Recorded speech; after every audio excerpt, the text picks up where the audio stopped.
Buenas tardes, mi nombre es Mónica Icardi y yo le voy a hablar de las normas internacionales de contabilidad. NIF 12, sesión 29, impuestos a las ganancias.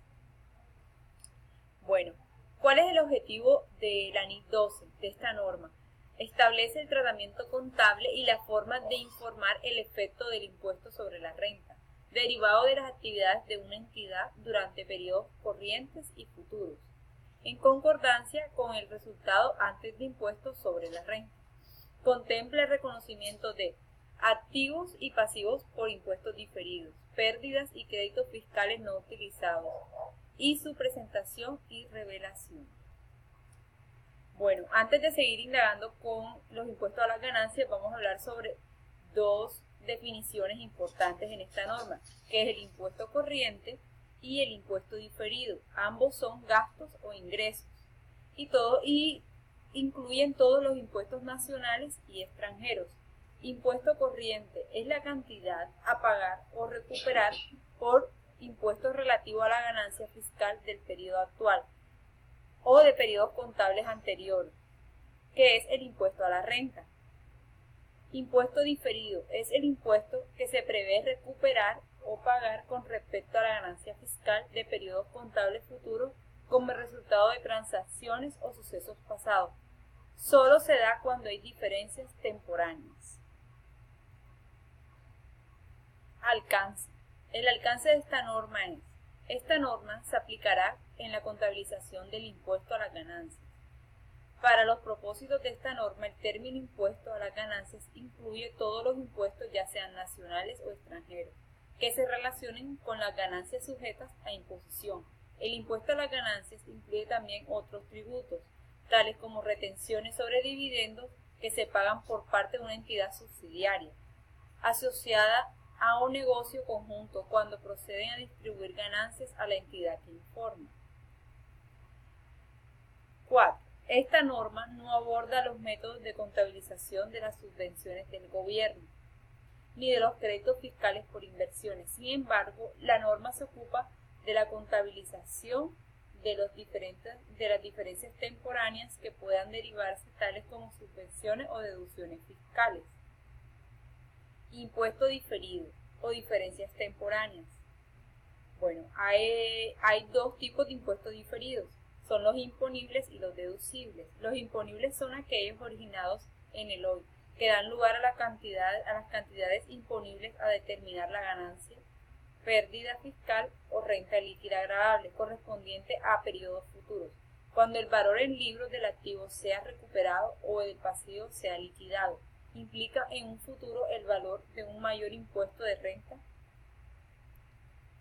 Deducibles son aquellos originados en el hoy y se dan lugar a valores que son deducibles al determinar la ganancia, pérdida fiscal o renta líquida agravable correspondiente a las pérdidas futuras cuando el valor en libros del activo sea recuperado o del pasivo sea liquidado. Implica en el futuro el pago de un menor impuesto de renta. Bueno, el impuesto a las ganancias tiene sus diferencias. Tenemos las diferencias permanentes, diferencias temporales y diferencias temporáneas. Las diferencias permanentes no se revierten ya que no afectan el impuesto de renta futuro. Las diferencias temporales son las diferencias entre la renta líquida gravable y la utilidad contable que se revierten en un futuro. ¿Qué quiere decir? Que son las diferencias de la parte contable y la parte fiscal y se genera un impuesto diferido. Diferencias temporáneas. Las diferencias temporáneas es las diferencias que hay entre los activos y los pasivos contables con respecto a su base fiscal, que se revertirán en un futuro. Esto también trata sobre la información que tiene el balance general, sus activos y sus pasivos, y esto genera un impuesto diferido. Bueno, reconocimiento del impuesto diferido. Tenemos por el pasivo y por el activo. Por el pasivo, por el impuesto diferido cuando surgen diferencias temporáneas imponibles. Y por el activo por impuesto diferido cuando surgen diferencias temporáneas deducibles y se esperan ganancias fiscales futuras para su uso. Bueno, compañeros, esto es todo. Espero que sea de su utilidad. Gracias. Buenas tardes, mi nombre es Yuranis Cabrera y le voy a hablar sobre los instrumentos financieros básicos. NIC 9 para plenas y sección 11 y 12 para pymes. El alcance de esta norma tiene que ver con el reconocimiento, baja en cuenta, medición e información a revelar de los instrumentos financieros, es decir, activos financieros y pasivos financieros. Este alcance se aplica a los instrumentos financieros básicos y es relevante para todas las entidades. ¿Qué es un instrumento financiero? Es un contrato que da lugar a un activo financiero de una entidad y a un pasivo financiero o a un instrumento patrimonio de otra. Y requieren un modelo de costo amortizado. Unos ejemplos de instrumentos financieros básicos son el efectivo, el depósito a la vista y a plazo fijo, las obligaciones negociables y facturas comerciales mantenidas, cuentas, pagarés y préstamos por cobrar y por pagar, bonos e instrumentos de deuda similares, inversiones en acciones preferentes, no convertibles y ordinarias sin opción de venta, y los compromisos de recibir un préstamo.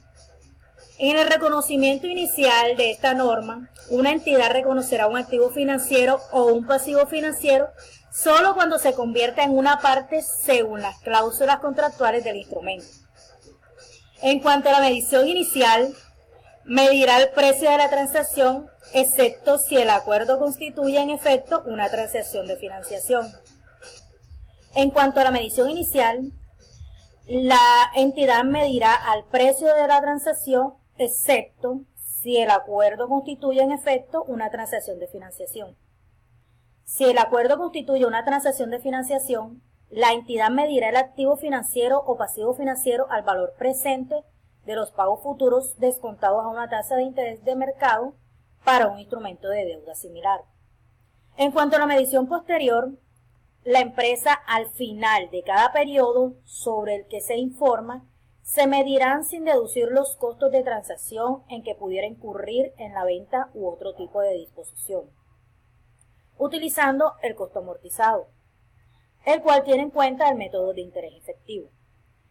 El costo amortizado es un método de cálculo de costo amortizado de un activo o un pasivo financiero y de distribución de ingresos por intereses o gastos por intereses a lo largo del periodo correspondiente.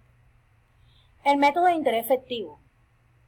Ese tiene que ver con la tasa de interés efectiva, que es la tasa de descuento que se liquida o se iguala, es decir, que se tiene que hallar la tasa interna de retorno, la TIR, que es igual a todas las salidas de efectivo durante la vigencia del pasivo con su valor en libros. Esta tasa se aplica a los libros en el cierre del periodo para determinar el gasto por los intereses y de esta manera los costos de las transacciones como las primas, comisiones, honorarios se distribuyen durante la vida del contrato. Un ejemplo de costo amortizado de un pasivo financiero es el importe de su reconocimiento inicial, que comprende el valor razonable, la contraprestación del costo, la responsabilidad, la emisión de la disposición del pasivo financiero, el pago de la deuda y la amortización. Ahí se utiliza el método de interés efectivo, que ya habíamos hablado anteriormente. En cuanto al deterioro de valor de los instrumentos financieros, medidos al costo o al costo amortizado, tenemos el reconocimiento, la medición y la reversión.